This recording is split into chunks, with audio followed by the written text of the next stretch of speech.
Hello students, you are welcome to the GMAT 41's Basic Science class. I am happy to meet you today. How are you doing? Alright, so today I'll be teaching you the topic living things and non-living things. This part of science deals with life, okay? In your senior secondary school, when you get to senior secondary school, you will study this part of science under a subject that is called biology. Biology. Bio means life. Logy means study. So biology, study of life. Alright, so I want to start by asking you this question. Are you a living thing or a non-living thing? I've asked myself that question before I came to the class to teach you today, and I told myself that I am a living thing. So what about you? Okay, I know now you are saying too, yes, I'm a living thing too, I'm a living thing. And you are correct, okay? You are very correct. But then, let me ask, did you believe that you are a living thing just because your teacher told you, or because your parents told you, or because I said that I am a living thing? Today, we are going to find out what living things are and how we can identify living things with their characteristics. On the board here, we have the definition of living things. Living things are things that have life and possess the characteristics of living things. So there are two main points here. Living things, they have what? Life. And they possess the characteristics of living things. These are my reasons for saying that I'm a living thing. And you now know the reasons why you are also a living thing. Because you have life. Yes. And there are things that living things do, which you also do.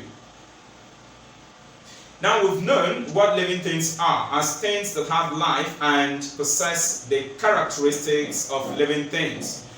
I would now like us to learn about the characteristics of living things. What are the things, okay, that living things do, which you also do, I also do those things, and so we are living things. We want to talk about the characteristics. On the board here we have 8 of the characteristics of living things. It's important that you learn these characteristics and memorize them, okay? So let us talk about them. Number 1 is movement. Every living thing is expected to move. Today you moved, yes. Maybe you went to school, or maybe you ran an errand for your parents. They sent you to somewhere. You had to move from one place to another. Is that okay? That shows that you are a living thing. Characteristic number 2 is respiration. Respiration. When we hear respiration, what comes to our mind is breathing, okay? So you breathe in oxygen and then you breathe out carbon dioxide.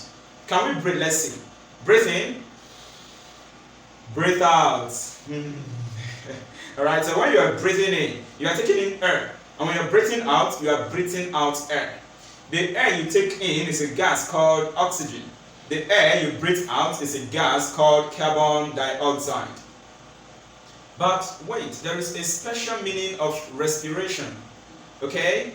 Respiration, we define it as the breaking down of food particles in the presence of oxygen or in the absence of oxygen. When you eat your food, you know those food are being broken down in your system, inside you. So if the breakdown of food particles takes place in the presence of oxygen, that is when oxygen is present, we call that type of respiration aerobic respiration. But if the breaking down of food takes place in the absence of oxygen, where there is no oxygen, we call that type of respiration anaerobic respiration. Characteristic number 3 is nutrition. Nutrition. So, did you eat today? I ate a very delicious meal.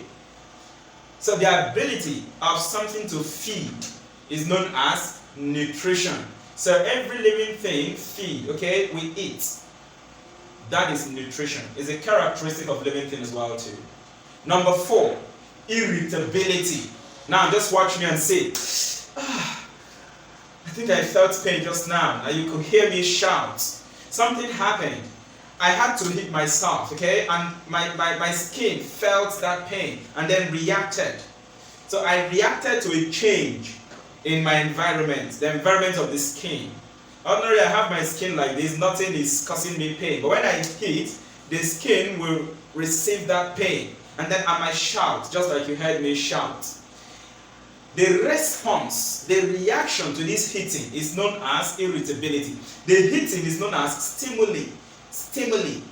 If I give you ice to hold, let's say ice water or ice cream, and you hold it, what happens? You feel extreme cold on your hand because the ice is colder than the temperature of your hand. Now there will be a change in temperature of your hand. That is reaction now to something that is happening in your environment. And your hand might be shaking.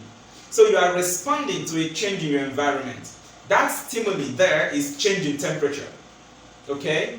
That is irritability. So living things, they also react to changes in their environment. They respond to stimuli. That's what we call irritability. Another characteristic of living thing is growth. Growth. All living thing is expected to grow in height, in size. Look at me. Look at yourself where you are seated having this lesson. Was this your size when your parent gave birth to you? Was this your size? No. You were very small. Myself too, I was small when I was given birth to. Okay? But over time, you grew. You grew up. You grew over time, both in height and in size. Growth is a characteristic of living thing. Number 6, excretion. Excretion means removing waste product from your body. Did you urinate today? Did you urinate today? Did you sweat today? If you did any one of those things, it means you've excreted today. You removed waste from your body. That thing like water, that liquid you pass out when you are urinating, that liquid also comes out when you are sweating. Okay, you call it sweat. They are waste products. They are waste products. For example, that of sweat contains something like mineral salt. You know, don't do what I'm going to say now. But when we were little in those days, I did something like this. If you sweat, taste it and see. But please, don't do that. I'm telling you now the experience. When you taste it, it will be salty, showing that something came out of your skin like salt. We call it mineral salt. So you excrete those products. They are waste. We don't need them in our body. Reproduction is another characteristic of living things. Reproduction. Reproduction simply means giving birth to young ones. Did you just come to this world all by yourself? No. Your mother gave birth to you. That is reproduction, giving birth to young ones. So living things can reproduce as well too. They can give birth to young ones. Another characteristic of living thing, which is a sad reality. I say a sad reality because if it happens, it's very painful. But it's a reality, it's something that is part of life now. That is death. Death is the opposite of life. So every living thing can die. When someone dies, the person ceases to live. It means that the person does not have life again. It's also a characteristic of living things. Now, these 8 characteristics of living things, if you put them together, pick the first letter, the alphabet, first alphabet of each of them. If you put them together, it will give you an acronym. Acronym means something you do that helps you to remember maybe what you're learning.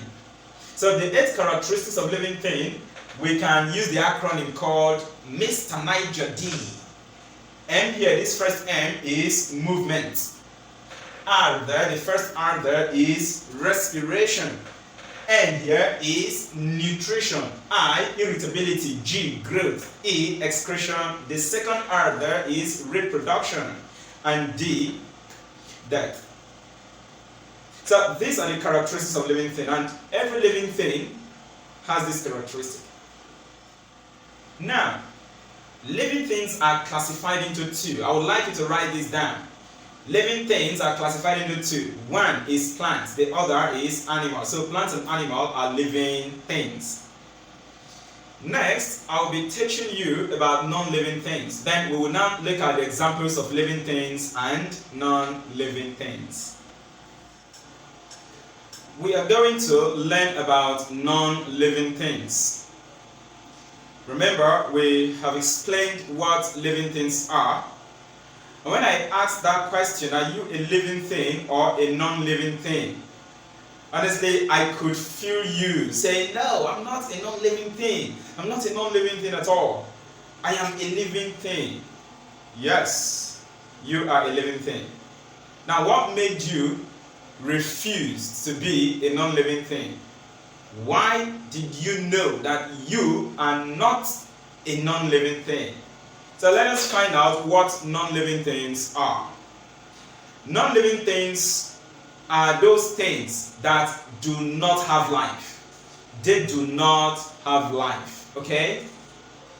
They don't possess, they don't show, they do not do what living things do. Remember, we talked about characteristics of living things. The Mr. Niger, do you remember? Movement, respiration, nutrition, irritability, growth, excretion, reproduction, death. Non-living things do not possess these characteristics. They don't show them. And that is why you said you are not a non-living thing, but you are a living thing. That's why I am also a living thing, not non-living thing. So remember, non-living things, they do not have life. Also, they do not possess the characteristics of living things. Let us talk about the examples of living things and non-living things now, okay? Examples of living things and non-living things. There are many of them. So let us start with that of living things. Some examples of living things are written on the board here. Human. It's an example of living thing. I'm a human. You are a human. Squirrel is an example of living thing. Have you seen a squirrel before? Do you know the animal called squirrel? Don't worry, okay? The GMAS 41 had an outdoor video shot to collect samples of living things and non-living things in order to show you so that you can see also yourself examples of living and non-living things. Remember, you'll be asked questions from those video clips, okay, to tell us the living things and non-living things you will see in those videos. So you see a squirrel on a tree. In one of those videos, the squirrel was busy wagging its tail and making its cracking sound. You know, and it was busy wagging its tail. You'll see the squirrel there, okay? Now, bird is an example of living thing also.